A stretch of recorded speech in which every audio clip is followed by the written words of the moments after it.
वो तो खेल रहे हैं, उन्हें पैसा मिल रहा है, आप देख रहे हो।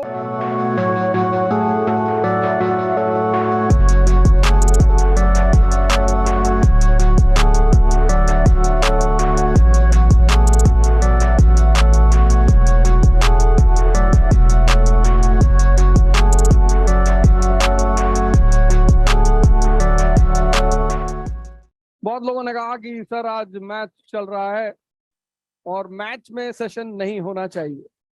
वो तो खेल रहे हैं, उन्हें पैसा मिल रहा है,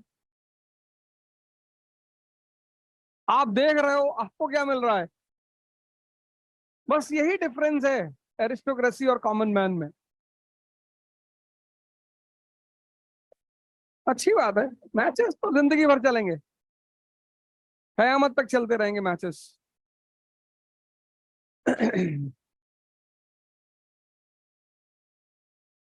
ये दो डिवीजन जो मेरा जीवन में है, एरिस्टोक्रेसी और कॉमन मैन,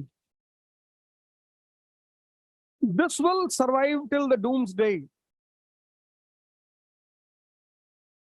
कयामत तक, कयामत तक, कयामत तक। तो मैंने एक जीवन में एक डिवीजन किया ह्यूमन बीइंग का, एरिस्टोक्रेसी एंड कॉमन मैन, सब इसमें आते हैं। कोई हिंदू नहीं, कोई मुसलमान नहीं, कोई अपर कास्ट, कोई लोअर कास्ट नहीं। दुनिया में सिर्फ दो तरह के लोग हैं और ये दो कयामत तक रहेंगे। Aristocracy 2%, common people 98। और इसमें जो सबसे बड़ा डिफरेंस है, सबसे बड़ा मेजर, ये कोई भी काम करेगा उसके सेंटर में इंटरेस्ट होगा। कोई भी काम, ये काम करेगा उसके सेंटर में इंटरेस्ट होगा ही नहीं। फियर हो सकता है, इमोशन हो सकता है, बस इसीलिए ये कॉमन है। अभी एक डेवलपमेंट हुई बिहार में, माननीय श्री नीतीश कुमार जी, सभी करते हैं, कोई उन्होंने थोड़ी किया है। ऐसा नहीं कि मैं उन्हें कह रहा हूं, सभी करते हैं। Aristocracy, there are no permanent friends, no permanent enemies, only permanent interest. उसके नियम अलग है, उसके कानून अलग है। स्कूल में सिर्फ एक ही काम करना होता है स्कूल के लोगों को, पता नहीं वो अच्छे से कर पाते हैं या नहीं। लेकिन इंडिया में ह्यूमैनिटीज के साथ जितना बुरा रवैया होता है उतना पूरी दुनिया में कहीं नहीं होता।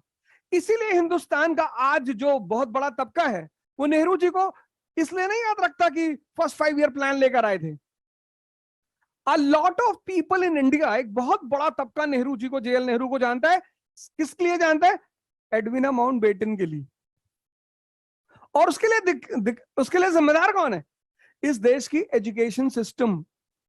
बड़े सारे टीचर होते हैं 9th-10th में, बच्चों से बोलते हैं कि बेटा 2 साल पढ़ लो, उसके बाद जीवन में कभी हिस्ट्री नहीं पढ़नी है बेटा, कभी पॉलिटी नहीं पढ़नी बेटा, बेटा ज्योग्राफी कभी नहीं पढ़नी बेटा, तुमको डॉक्टर बनना है बेटा। डॉक्टर में फिजिक्स, केमिस्ट्री, बायो, साइंस के सब्जेक्ट्स थ्योरी पे हैं। न्यूटन का फर्स्ट लॉ है, उसमें कुछ एनालिसिस नहीं करना। तो ह्यूमैनिटीज के जो सब्जेक्ट है उसका अप्रोच लड़कों का यहां पे होता ही नहीं। मेजॉरिटी यहां लॉ ऑफ कनेक्टिविटी सिखाई जाती है कि Ashoka came out with the policy of Dhamma. Why? Why?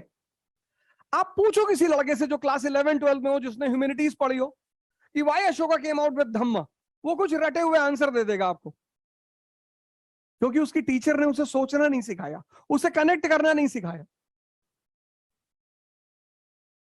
College means analysis. इसका क्या फायदा हुआ, ये कितना रेलेवेंट है आज, एनालिसिस, इट्स रेलेवेंसी। आज ये रेलेवेंट है कि नहीं है? Was it profitable for Ashoka और नॉट?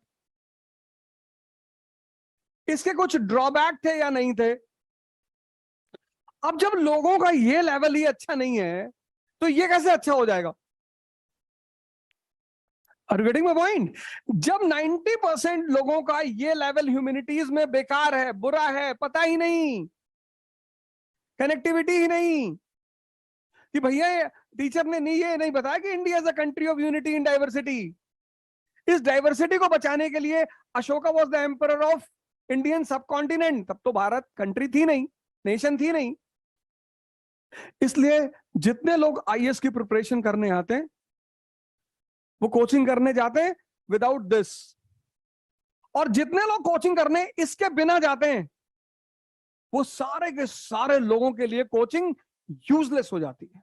क्योंकि जिनको कनेक्टिविटी ही नहीं है वो एनालिसिस कैसे करेंगे, रेलेवेंसी कैसे समझेंगे, ड्रॉबैक कैसे समझेंगे, समझेंगे ही नहीं। और फिर इन दोनों का परिणाम है, इन दोनों का मिला जुला परिणाम है मेंस ऑफ यूपीएससी। और इस मेंस से वो प्रीलिम्स के क्वेश्चंस बनाते हैं। Single information type, multiple information type, match the following, reason and assertion,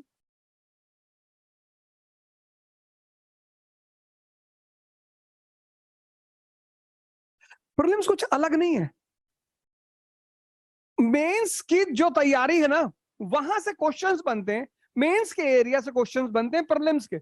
single information type, Harkha Bai was the wife of, single information. Multiple information, what was true about Alauddin's market policy, match the following, reason, assertion,